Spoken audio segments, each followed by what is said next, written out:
Aujourd'hui, on va tenter de créer un chœur épique en utilisant un micro et une voix.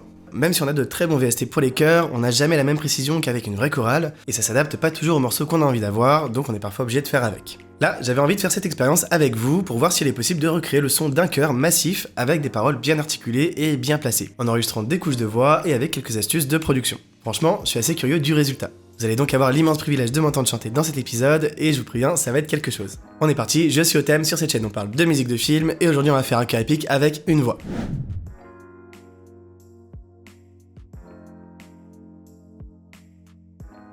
Avant de commencer, j'ai une petite nouveauté à vous annoncer. Ou plutôt, une petite et une grosse nouveauté. J'ai récemment retravaillé ma page Patreon pour vous proposer de nouvelles choses. Jusqu'ici, vous pouviez avoir accès aux sessions des vidéos dans plusieurs formats via la boutique Patreon. Et je trouvais que c'était pas l'idéal. Pour changer ça, j'ai mis à disposition 2 abonnements sur Patreon.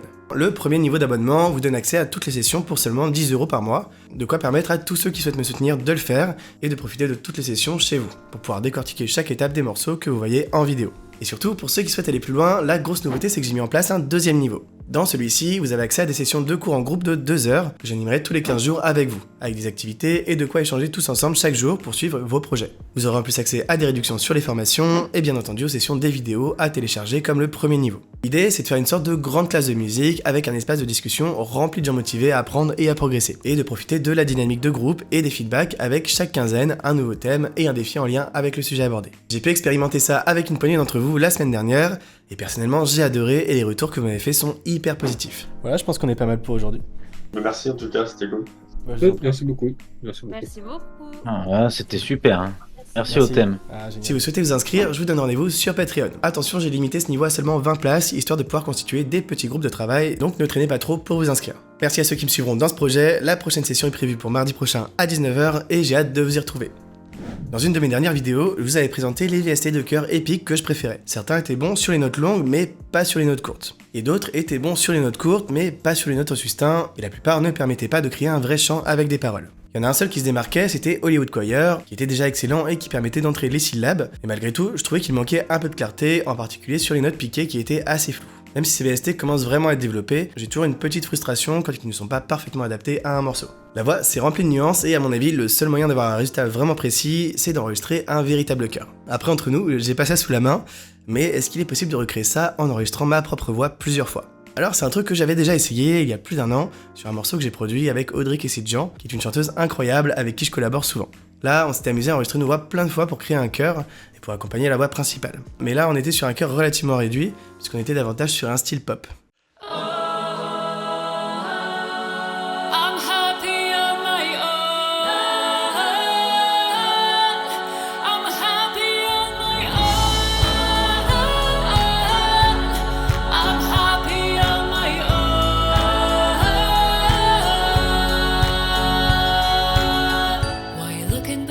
En fait, on avait enregistré sa voix, puis la mienne, avec plusieurs harmonies et plusieurs fois, de façon à avoir un chœur assez rempli. Je suis vraiment super content de pouvoir vous faire écouter ça, parce que c'est un projet pro et que j'ai pas trop la possibilité de vous les diffuser en temps normal. Celui-ci, il a été cédé à Sésame, qui est l'agence de musique à qui je travaille, et j'ai eu peur de pas pouvoir vous le diffuser parce que j'ai eu leur accord il y a genre 10 minutes quand j'étais en train de brancher les caméras. Donc là, vous voyez qu'on a un chœur qui se tient très bien et ça fonctionne parfaitement pour ce style. On est très loin du chœur épique et massif que j'ai en tête. Pour ça, aujourd'hui, j'ai préparé un petit bout de morceau que je vais vous faire écouter.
Là on a un style très thriller épique avec des accords un peu sombres. J'ai aussi prévu pas mal de temps mort et comme ça on pourra avoir un aller-retour avec les chœurs. Ça va être pas mal du tout. Pour notre chœur, je vais écrire un sketch et ça va nous permettre de savoir quel nombre de pieds on aura à écrire pour les paroles. Et surtout, on aura une idée de l'harmonie pour que je puisse chanter toutes les voix ensuite.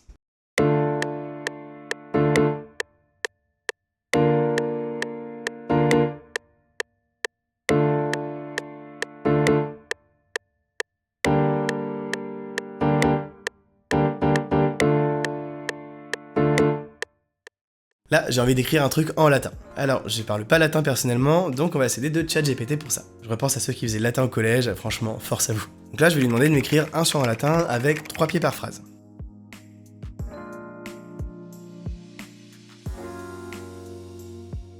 Bon, visiblement, il a un petit peu de mal, ça va être assez compliqué à utiliser quand même. On va plutôt lui demander de me sortir des mots qui font épique en latin. Ok, là c'est beaucoup mieux et on va piocher là-dedans pour écrire nos paroles. Ça va être un petit peu bourrin, mais on sera dans le thème. Alors voilà ce que j'ai sorti, et maintenant on va pouvoir passer ça dans Google Traduction, et comme ça on aura la prononciation. Proelium, gloriam, triumphus, invictus, victoriam, imperium, dominium, potentia, majestas, victoriam, victor, fulgur, pugna, hostis. Ok, maintenant on va pouvoir enregistrer ça. Ce que je vais faire, c'est que je vais enregistrer chaque voix 4 fois. Vu qu'on a 5 voix, 5 harmonies différentes, ça nous fera un total de 20 couches de voix, et ça permettra d'avoir un son bien épais. Alors, j'ai pas les qualités vocales d'un choriste, mais c'est pas très grave car le fait d'avoir autant de couches va permettre de lisser un peu l'ensemble. Et les quelques faussetés vont former une sorte d'équilibre et justement donner ce côté un peu chorus à l'ensemble.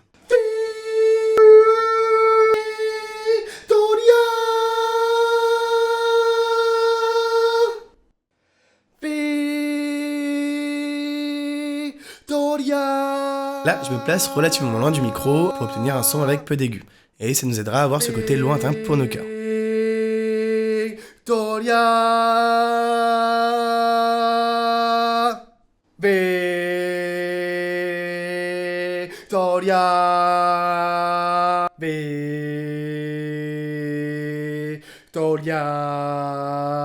Je vous laisse noter ma prestation sur 10 en commentaire. Et avec le tout, on a un chœur qui commence à tenir la route.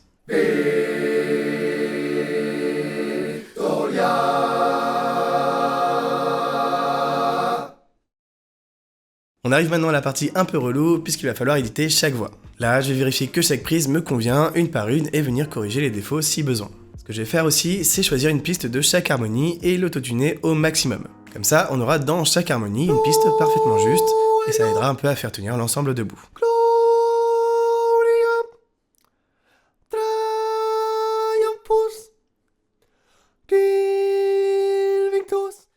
Ça peut paraître un peu bizarre comme ça, mais mélangé au reste, ça apporte vraiment un truc. Une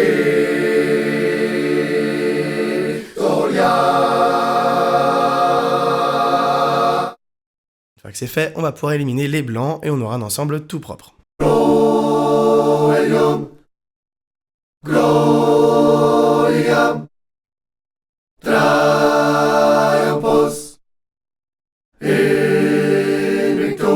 Pour ce qui est du mixage, la première chose qu'on va faire, c'est de dispatcher nos chœurs dans la stéréo. Pour ça, on va prendre un petit panbox qu'on va placer sur chaque piste. Ça va permettre de déplacer davantage les aigus que les graves dans la stéréo, pour avoir un rendu naturel. Là, on y va plus ou moins fort en fonction des pistes. Faut pas hésiter à aller chercher très loin, et l'idée c'est d'avoir un son bien large et équilibré à la fin. Majestas, Victoria Proelium, Gloriam. Une fois qu'on a fait ça, on va pouvoir nettoyer et équilibrer nos fréquences avec un EQ, et là je m'occupe principalement des basses que je vais couper et des mids que j'atténue légèrement. Ensuite, on compresse légèrement chaque piste, et on a déjà un rendu un peu plus sympa. Majestas, Victoria Proelium, Gloriam, Triumphos. Pour épaissir tout ça maintenant, on va pouvoir utiliser quelques effets de formant et de pitch. Le formant, c'est un effet un peu particulier qui va jouer sur les résonances du son, et je vais pouvoir comme ça modifier un peu le timbre de ma voix sur quelques pistes. Alors j'en abuse pas, mais vu qu'il n'y a que ma voix, ça permettra d'avoir un son un peu plus diversifié.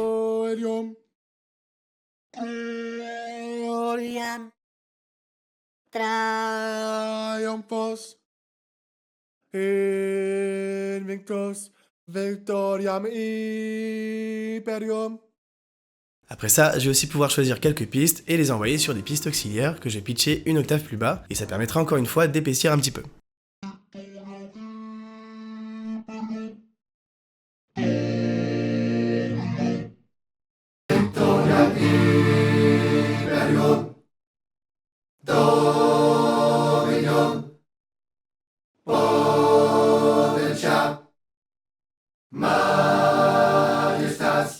Pour finir avec nos pistes séparées, on peut maintenant ajouter un dernier effet d'harmonizer sur nos pistes, qui va permettre de doubler la voix et de l'élargir un petit peu.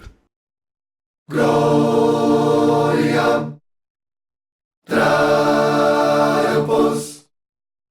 invictus.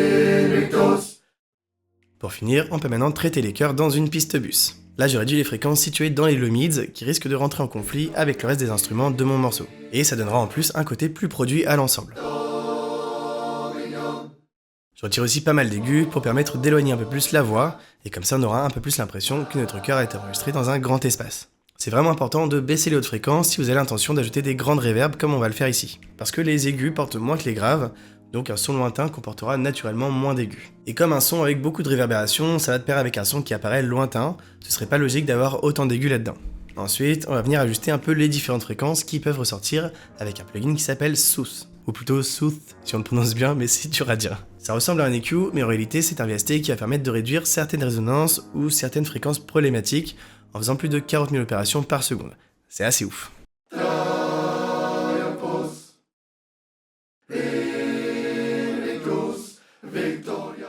Ensuite on cale un dernier compresseur très léger pour lier tout ça. Et on termine avec une petite room pour donner un petit peu de largeur à l'ensemble.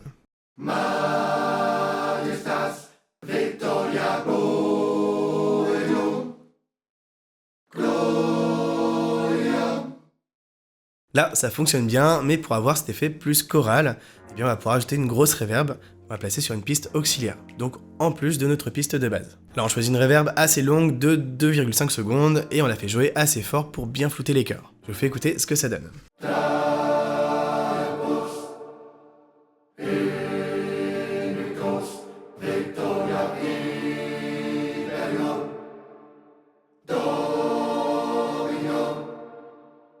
Avec tout ça, on a maintenant un chœur beaucoup plus épais et qui ressemble à quelque chose. Et voilà ce que ça donne avec les instruments au complet.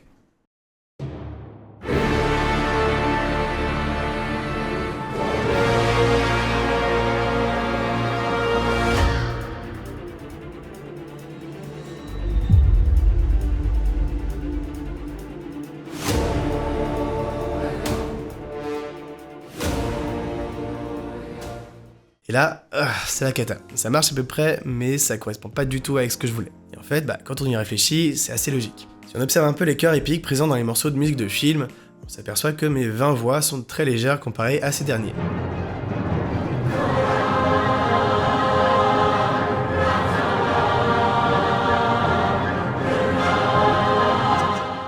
Par exemple, sur Duel of Fates, j'aurais certainement dû enregistrer ma voix plus d'une centaine de fois pour arriver à ce résultat. Et en plus, on n'a pas cette mixité vocale avec plusieurs voix d'hommes, plusieurs voix de femmes, et la qualité et la technique vocale qui va avec. Maintenant, comment je peux faire pour m'en rapprocher? Une technique que j'avais pu voir dans une vidéo d'Anne-Catherine Dern était de doubler la voix avec un VST. D'ailleurs, n'hésitez pas à aller voir ce qu'elle fait sur sa chaîne, c'est vraiment intéressant. Cette technique-là, ça marchait plutôt bien dans son cas, puisqu'elle chantait avec des sons comme des O, des A, etc. Et là, j'ai un chœur avec du texte, et je peux pas utiliser un VST pour doubler mes paroles, car on perdrait complètement la précision que je cherchais à l'origine. La strat, du coup, ça va être de doubler complètement nos chœurs avec un VST, mais de lui faire chanter seulement les voyelles.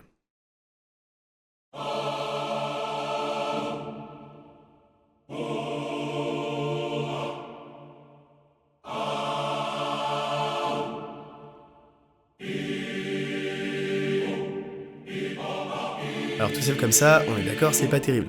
Mais une fois ajouté à notre voix, et le résultat est incroyable.